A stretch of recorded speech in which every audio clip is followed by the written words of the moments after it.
Почитувани гледачи, добар ден. Ја следите програмата на телевизија ТВМ и најновото издание на емисијата Актуел, втора емисија во новата сезона. Мој денешен гостин, председателот на најголемата опозициона партија во нашата држава, Социјалдемократскиот сојуз на Македонија, господинот Зоран Заев. Добро вечер и добро ми дојдовте, господине Заев, како сте? Поздрав до вас, поздрав до гледачите. Чест ние што сме денеска овде и можеме преку вас, пред охриени, да позборуваме за она кое што секако е за вас интересно, за граѓаните интересно, но секако е најверојатно и темите кои што ние ги отвараме пред јавноста. Така, набиена агенда денови е како излегувате накрај, како се справувате? Прво е добро, меѓу својот народ секој пат е добро. Так. Нешто ќе кажеме, но нешто и ќе научиме. Така, Убаво е, пријатно сме прифатени и сме задоволни. Така. Да започнеме со она, претпоставувам граѓаните што го очекуваат, ќе говориме малку повеќе за програмата на Социјалдемократскиот сојуз, станува збор за предлог програмата и на самиот почеток за самиот слоган да ја вратиме средната класа, нешто за што Социјалдемократскиот сојуз беше и обвинуван од другата страна дека се виновници за време додека биле на власт секако за низиното урнисување. Вака, слоганот е да ја вратиме средната класа, Так. реално да создадеме фер и правично општество за сите. Дојдовме до моментот кој што повеќе нема бегање. Мораме пополека да се свртиме кон создавање финансиска подобра состојба во семејствата кон граѓаните. Ова сиромаштие ги помина сите граници и токму од таа причина сме насочени кон враќање на средната класа. Денеска 92% се сиромашни граѓани, 4 до 5% е само средна класа, 2-3% се екстремно богати луѓе. Точно е власта многу често не обвинува дека СДСМ е виновник за уништувањето на средната класа. Јас само ќе кажам од последните 11 години, 7 години цели, 8 година наред, ВМРО ДПМН е власт и граѓаните знаат и сами да оценат кој и што има влијание во нашата земја, но при тоа не сакам да бегам од директното давање на одговор на оваа прашање. Во овие 22 години сите имаме своја вина во периодот на транзиција, кога буквално ја уништивме средната класа.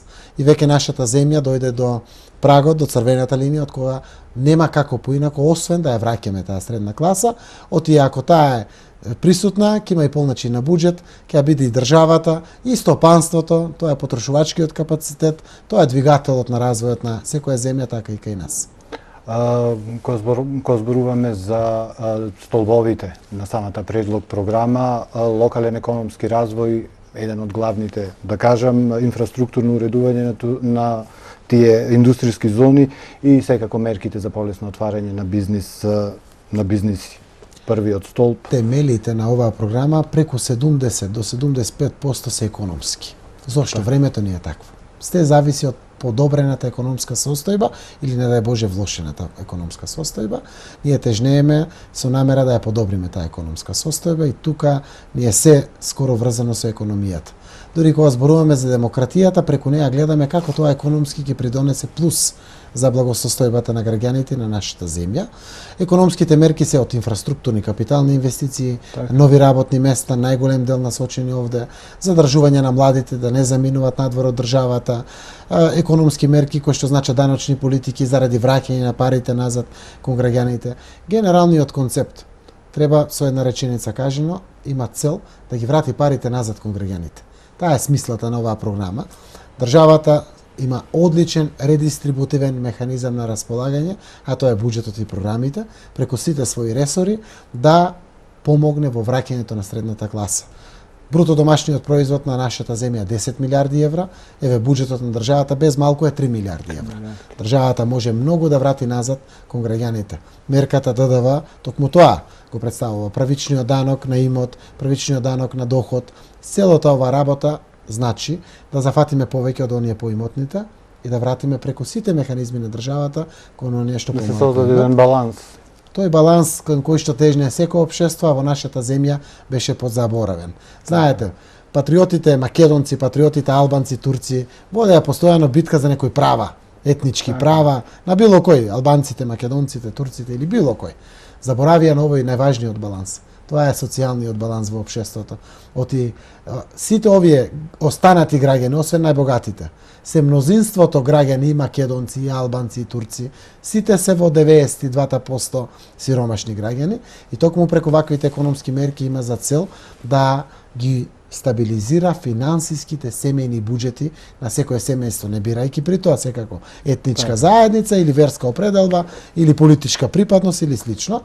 ДДВ-то е мерка која што допира до сите граѓани. 15% од ДДВ враќаат сите граѓани доколку СДСМ дојде на власт. Што значи таа мерка?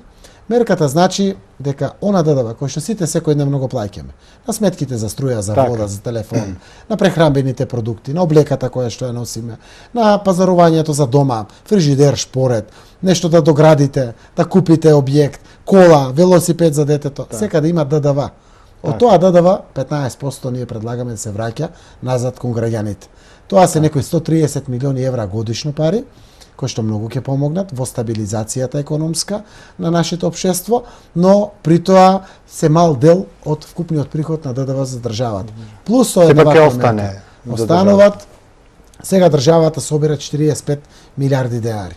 Со 50% успешност на нашата мерка, еве половичен успех, во државата ќе се влеват 55 милиарди денари. Ние од тие плюс 10 милиарди денари велиме 8 милиарди, тоа се 130 милиони евра, се враќаат назад кон државата.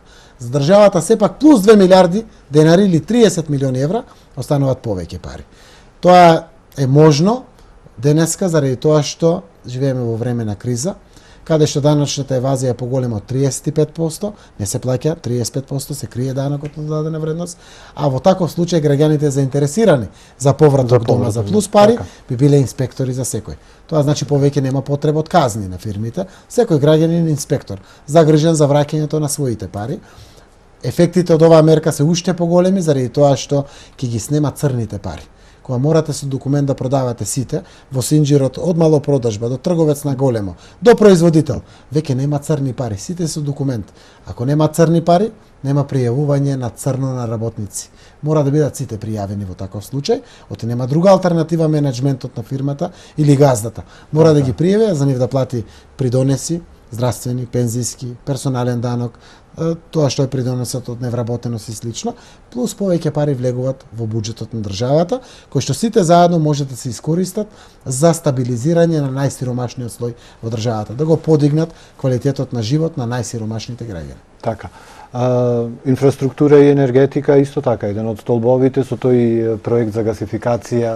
Гасификацијата е тема за која што најверојатно сум најповикан да зборувам. Така. Струмица е гасифицирана општина, годишно само од општинските институции, школи и градинки штедиме 230.000 евра. Еве втора година сме во грејна сезона.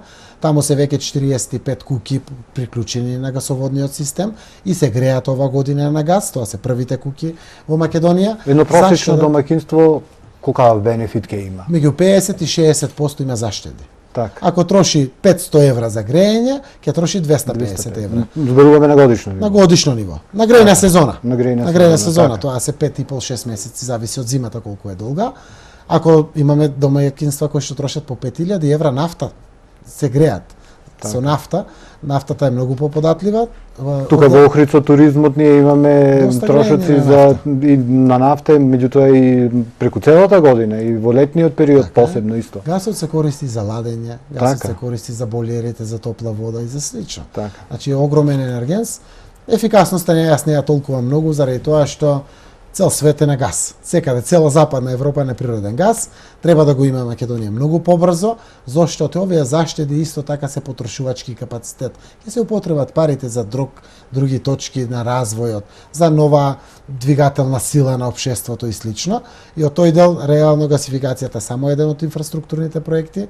Видовте дека во делот на инфраструктурата, до таму каде што ќе застане оваа влада, со патот Кичево-Охрид, ние ќе го продолжиме и брзо ќе го изградиме, но при тоа го отвараме патниот правец со автопатско решение Велес, Прилеп, Битола, која што исто така е многу значајно за привлекување на туризмот, барем од целиот источен дел на Македонија, кон Охрид, и тоа ќе помогне многу, но инфраструктурата исто така значи нови енергетски капацитети, поведување на заштедливите извори на енергија или обновливите. Што многу малку се користи. Многу малку се користат, а Македонија исто така има обврска до 2020 година, барем 20% од енергијата да ја обезбедуваме од овие енергетски извори, но постојат уште многу други мерки од инфраструктурата.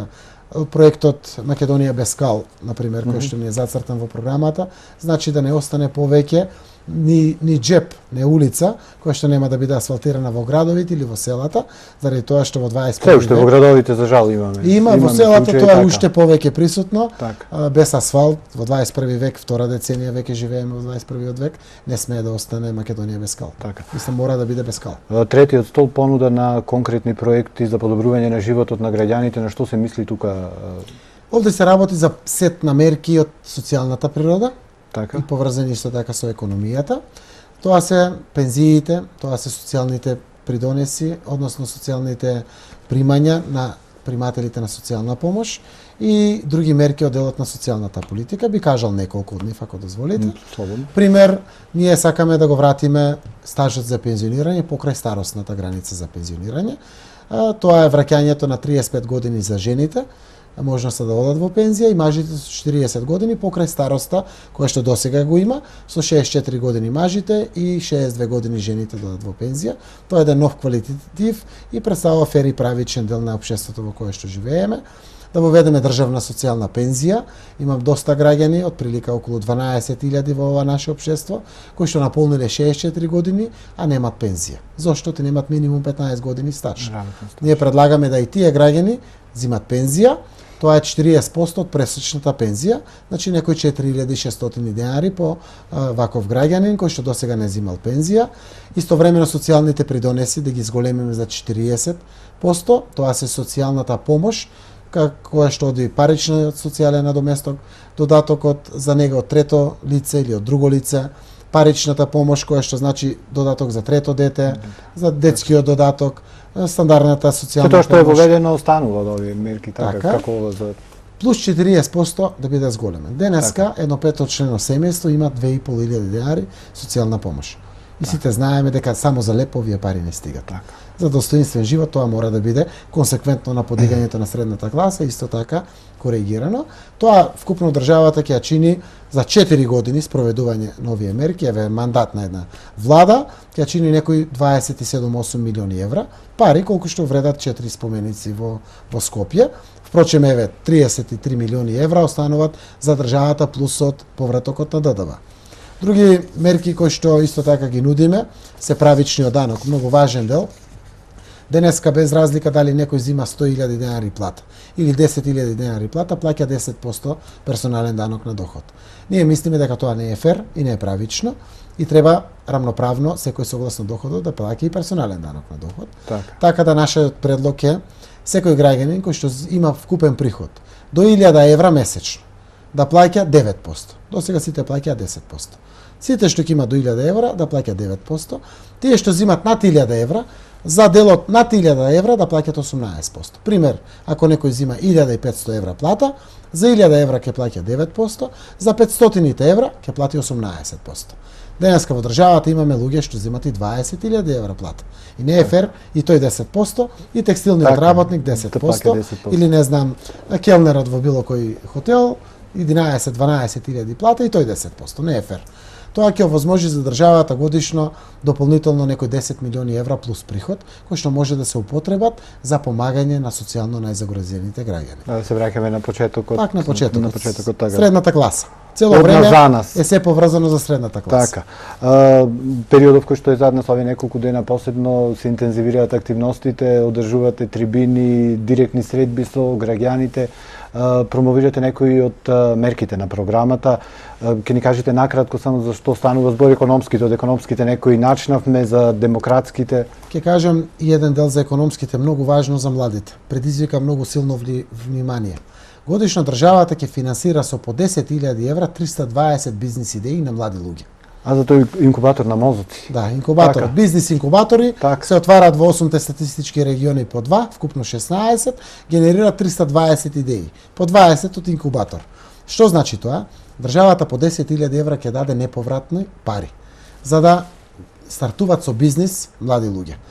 Тим од тројца ќе имат предност каде што едниот е од странство или е нашинец кој што повеќе од една година е во странство. Зошто? За да го привлечеме се врати дома. Така. Тие ќе станат своји сопствени газди, сами газди. И при тоа 10.000 евра се квалитетни средства да стартувате некој бизнис и Така. при тоа ќе овозможиме на едно 1000 луѓе да станат бизнисмени, да имаат свој бизнис.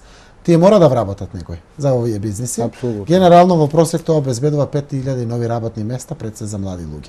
Покрај мерките даночни улеснување за вработување на млади до 32 години, каде што фирмата ќе биде ослободена од персоналниот данок во рок од една година, доколку го задржи работникот уште 2 години. Посебни се мерките за вработување на таа категорија на граѓани кои што се помеѓу 50 и 64 години. Никој не ги вработува на толку голема невработеност. Имаме привлечни мерки за вработување на тие наши сограѓани. Во делот на казнената политика имаме доста квалитетни мерки. Така. Би сакал да кажам дел од тие мерки. Денеска знаете се модерни дебати казните ширум Македонија.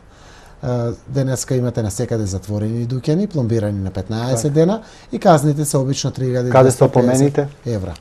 Ние предлагаме при првата контрола на инспекторот да има опомена. Не може Така. да има веднаш казна. Така. Заради тоа што превенцијата на инспекторите е темелна вредност на уставот на државата. Не може репресијата да биде таа која што ќе биде првата мерка. мерки, така. Репресивната мерка.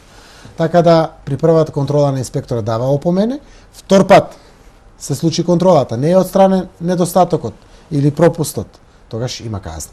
И тогаш казните би биле преполовени од сегашните казни, значи 50%. Извршителите денеска исто така се тема која што допира до сите. Сите се плашиме, бога ми, Се плашиме или тропнале нашите врати или ќе Така. допрва ќе тропнат. Кај да е? Несразмерни се наградите на извршителите при извршните постапки. Имаме за жал случаеви во државата кога 2000 денари е долгот на граѓанинот, а од извршител стига 10.000 денари. И тоа не е добро. Тоа мора да биде регулирано процентуално. Ние предлагаме 10% од долгот да биде Според лимитот предметот. според предметот. Како и казните. Не може дуќанчето овде во Охрид кое што е малско дуќанче, да има казна од 3250 евра и Веро во Скопје да има 3250 евра. Не е во ред. Мора да бидат сразмерни. Така и казните, така и извршните награди. Значи, не повеќе од 10% на големите долгови, тие да бидат уште помали од 10%, и тоа е во функција на фер и правично општество или кон враќање на средната класа исто така. Или остава пари кон граѓаните повеќе, или враќа пари назад кон граѓаните повеќе. Би рекол уште неколку мерки важни за граѓаните, пред се за младите луѓе. Тие се тие кои што најмногу очите се вперени во иднината и надежта на државата. Данокот на добивка. Е данок кој што е денеска 10% и за нас таа мерка на оваа влада е добра. Ја прифаќаме и ќе продолжиме со оданачување од 10%. Но при тоа воведуваме еден развојна компонента на овој данок. Секој граѓанин, односно секоја фирма која што треба да плати данок на добивка на крајот на годината, ние даваме можност 30% од таа добивка да ја има како опција. Пример, ако некоја фирма има 1 милион евра добивка и за тоа треба да плати 100.000 евра данок на добивка и одлучи да го повлече добивката и при тоа плаќа данок на добивка, од 100.000 евра 70% или 70.000 евра остануваат како врска кон државата. 30% или 30.000 евра има опција газдата или менаџерот на фирмата да избере. Или ќе ги плати сепак на државата, или ќе финансира спорт, ќе финансира култура, наука, образование, здравство, јавните дејности. Сега денеска имаме многу сали, изгради оваа влада, но нема внатре спортисти. Зошто? Нема кој да ги помогне, нема кој да обезбеди пари за судии, за превоз, за плати на професионалните спортисти и слично. Сите клубови се соочуваат со финансиски проблеми. Така, нема доволно пари. Ова е можност да се помогне многу, а сите сме поврзани некако со спортот. Ако не спортуваме, има дечиња кои што рекреираат, спортуваат. Или да не сме поврзани, сите во образованието. Спортските школи и спортските клубови за деца, што се и тие основни проблеми им се финансиските. Сергеј Бубка рече еден пат една убава изјава, вика 1 евро финансирање во спортот значи 7 евра заштеда од фондот за здравство. Тоа е здравје на младите генерации и од таа причина воведевме една мерка, примената е во Словенија порано и при тоа државата не изгубила ништо, напротив повеќе пари влегле во државата, а овие општествени дејности покажале големи резултати. И во здравјето на генерациите кои што доаѓаат, на младите, значи, и во делот на афирмација на државата, преку плюс капацитет и квалитет на професионалниот спорт, тоа е одличен репрезент на Република Македонија, и преку традицијата стекнување да сите нашите деца ги пуштиме да нешто спортуваат. Да не бидат дома пред компјутерите само, да не бидат затворени во просторите, да може да излезат, да спортуваат, да другаруваат и слично. Една од мерките која што исто така предизвика доста внимание во јавноста. Ќе останеме уште малку на мерките, меѓутоа мерките поврзани со стопанската дејност овде Гранка во Охрид, која што на охриѓани ми е важна многу, претпоставувам и на други граѓани во Македонија, меѓутоа кај нас посебно живееме голем број од охриѓани од туризмот. Да ни кажете нешто повеќе, предвидувате формирање на еден национален туристички центар кој што ќе обедини понудата. И сега која е разликата? Ние имаме сега тело, Агенцијата за промоција и поддршка на туризмот, не сте задоволни структурно како функционира? Туристичките работници ќе кажат колку се задоволни, не се задоволни. Зошто? Мала земја сме. Ние мора да бидеме унисони во понудата. Јасно, прецизни и конкретни, за да може да предизвикаме внимание на колку што може повеќе домашни и предсестрански посетители кон нашата Македонија. Обединувањето на комплетната понуда. Не знам, денеска имаме Сдружение на хотелиери, имаме Сдружение на гостителски работници, имаме асоциации национални, имаме локални асоциации. Имаме разноликост. Целото тоа е со добра намера формирано. Не велам не, но мора да биде обединето заради тоа што нашиот пазар е толков, мала земја сме. Мора да го прецизираме, конкретизираме, за да буквално сижето, маслото го извадиме од оваа работа. Меѓутоа не е и поедноставно ли кога ќе настапиме надвор? Така ако сме унифицирани. Ако сме унифицирани, со помалку трошоци, предизвикуваме поголемо внимание на потенцијалните туристи кои што треба да дојдат во Македонија. Еве, ќе кажеме една од мерките кои што ја понудивме, се надеваме дека 320 идеи годишно дел ќе бидат за туризмот. Туризмот е значајна економска гранка во државата. Една од мерките ни е преполовување на туристичките такси, например. 40 денари се сега. Половина од тие такси. Како ќе објасните, ако е 40 денари, ако се преполови ќе биде 20 денари? Еве вака. Кој е бенефитот? Доставаме повеќе пари во хотелите, пример. Со тие пари, тие можат да го унапредат она што значи услуга нивна. Значи да го подобрат амбиентот, да воведат плюс една звездичка внатре. На годишно ниво се драгоцени пари, посебно во оваа сиромаштија, а при тоа 50% кои што остануват, секако имат своја намена. Треба да останат заради тоа што тие треба да се вратат кон инфраструктура, обезбедување на туристичките комплекси, тротоар да се направи пред некој хотел, пристап добар, убав парк или слично. За таа намена и досега се туристичките такси користени. Преку оваа мерка секако ќе помогнеме дополнително на хотелиерите. Една од мерките која што исто така ја планираме е да помогнеме во директното субвенционирање на хотелите, како што тоа досега државата го прави кон тур операторите и бенефит имат предсестрански фирми. За секој донесен турист кон Македонија, хотелите досега не добиват ништо. Треба да пуштиме една ваква помош и хотелите, која што ќе предизвика за домашните туристи. Ќе предизвика внимание нам да тргнам од дома, еве јас од Струмица, и да дојдам викенд, продолжен викенд во Охрид. Заедно со моето семејство, ништо посебно.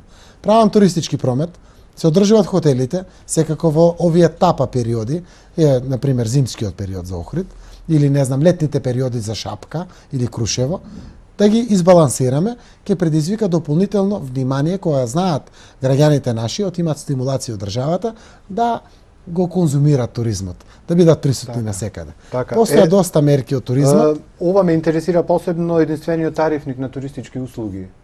Исто така тоа значи унифицирање на туристичките услуги согласно маркирањето во делот на звездички, на она што значи капацитети изградени на понудата и да има единствен тарифник. Тоа предизвикува многу често разноликост, евазија даночна и нефер и нелојална конкуренција и понуда. Унифицирањето ќе не доведе сите да бидеме чисти. Меѓутоа, колку туристичките работници ќе се согласат со унифицирање, постојат ето случаи кои што воопшто не сакаат нивниот објект, зборувам да биде категоризиран. Но кога имаме едно унифицирање, тие може да кажат, извинете, ние сме поевтини од унифицираната цена за ваков стандард на услуги кои што ги нудиме. И при тоа сакаме со тоа да привлечеме. Но да има рамка за оваа работа. Таа рамка на секој му е од помош и ќе помогне многу во делот на неговото организирање и пласирање на услугите. Согласно европските нормативи, тоа е веќе екзактна наука, а ние се стремиме секако кон Европска унија. Тогаш ова е примеливо по европските стандарди. Дел од мерките не ги измисливме ние, кај што дале резултат, посебно во земји кои што се со развиен туризам. Она што дало резултат е примеливо овде, се трудиме да го вградиме во нашето општество и преку тоа користа да ја имат сите граѓани. Господин Заев, знаете да кажете дека македонците живеат едно тешко време. Живеат во едно тешко време. Мислите ли, има ли реални шанси да се создадат услови за да ја вратите таа средна класа, ќе се вратиме повторно? Ево вака, јас сум доста време актуелен политичар во државата. Од 2006 сум во врвот на раководството на СДСМ. Од 2005 водаме една од поголемите општини во Македонија. Претходно година и пол бев член на Собранието на Република Македонија. Се сметам себе си за прилично упатен човек, а се сметам за економист кој што доаѓа од деловниот сектор. Јас сум недвојбено, некомпромисно убеден дека во оваа наша земја може и подобро и пострекно да се живее. Може не да бидеме Швајцарија веднаш на Балканот, но можеме подобро и посрекно да живееме, знаејќи ги нашите ресурси и капацитети, нашата географска поставеност и нашата пред се позиционираност во Европа или на меѓународните пазари, сите наши предности и слабости. Тврдам дека Македонија може преку буџетот само многу да помогне на својот граѓанин, на своето семејство. Ова редистрибутивна улога која што мора да ја одигре владата преку буџетот е од огромно значење во зајакнување на финансиските капацитети. Средната класа е тенденција на сите општества. Кај нас беше подзаборавена не 8-те години, само 22-те години од самостојна Македонија. И реално ние мораме поинаку да се однесуваме во времето во кое што доаѓа. Впрочем, нема и како поинаку. Сме стигнати до дното. Денеска државата е задолжена повеќе од 40% од бруто домашниот производ. Министерство за финансии вика 34,1%, јас велам повеќе од 40%. Ако ги ставаме долговите на општините, на јавните општински предпријатија, повеќе од 40% сме задолжени. Стопанството е клекнато на колена. Живеат фирмите кои што се уште имат можност до кредит да дојдат. Граѓаните си знаат сами по себе. Го кубурат и го крпат месецот, како да го поминат. Дел живеат со исклучена струја, зимно време. Дел не може своите деца да ги пуштат на училиште или на студирање. Дел од нив не може да замислат да купат возило. Нема пари за прехрана, не па да имат квалитетен живот. Со тоа ние мислиме дека постои единствена опцијата отворена пред државата, да парите се враќаат назад кон граѓаните. Само на тој начин ќе не ја биде Македонија. И при тоа сум убеден дека ако таа тенденција која што имаме поставено пред нас, а тоа е, со една реченица кажено, вкупен приход, повработен, во нејавниот сектор, да биде 450 евра, тогаш ќе кажеме да, ја достигнавме средната класа. Денеска платата е 250 евра просечно. Но граѓаните имат приход од кирија, имат приход од дополнителна земјоделска дејност и слично. И тој приход некаде доаѓа да биде околу просечна плата, согласно Сојузот на синдикатите, околу 300 евра. 450 евра е вкупната тенденција која што би се остварила преку сите дополнителни приходи, еве повраток на ДДВ, рамноправноста во доначувањето, оставање повеќе пари кај посиромашните, а зафаќање од оние побогатите.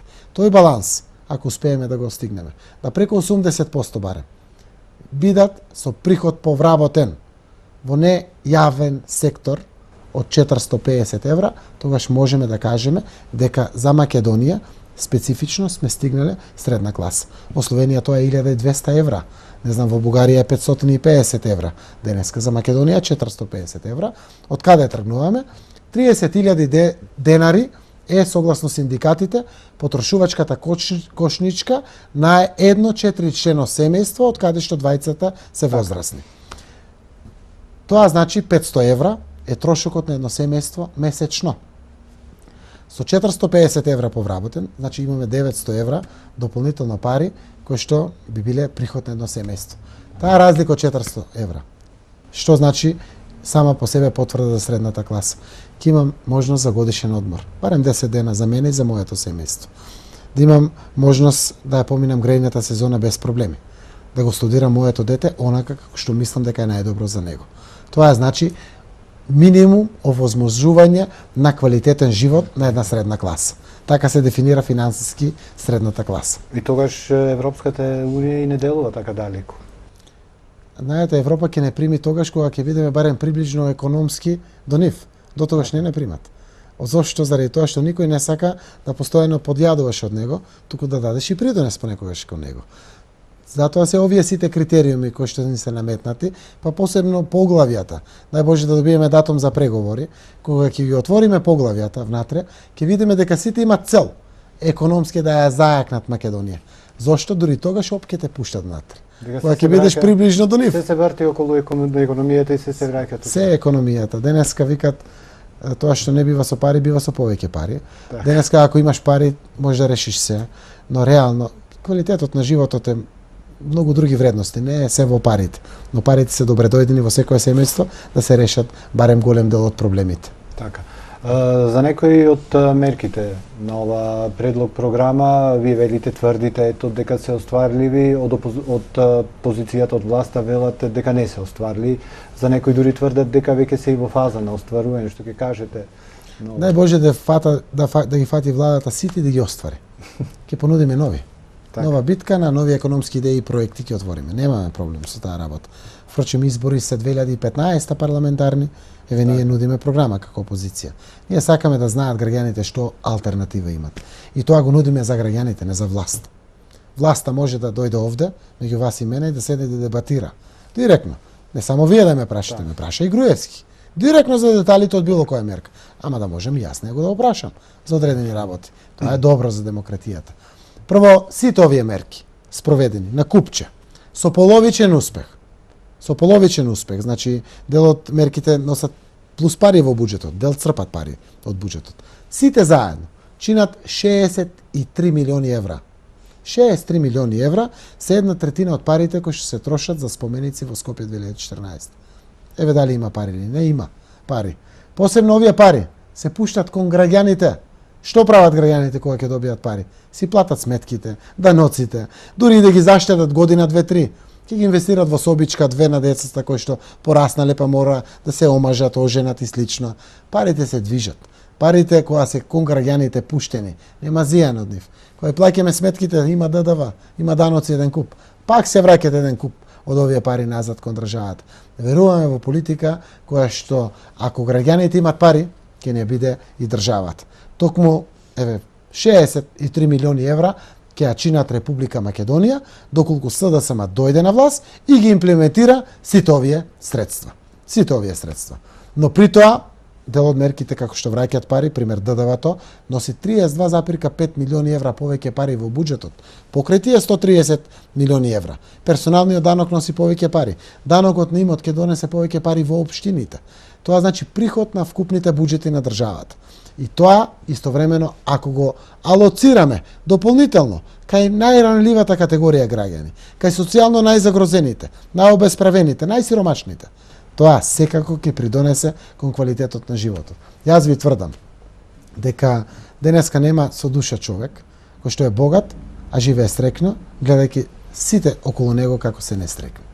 Смислата на животот е многу едноставна и таа чест која што ја добиват политичарите да водат земја, општина, министерство, не знам, ја користат за добро на својот народ, тие заминуваат, доаѓаат и заминуваат.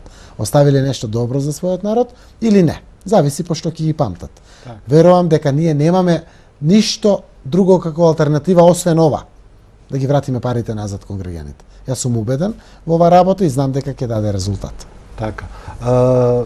Загубивте во Охрид на локалните избори, следуваат до година председателски избори, за 2 години парламентарни, ако нема предвремени избори секако, и за 3,5 повторно локални.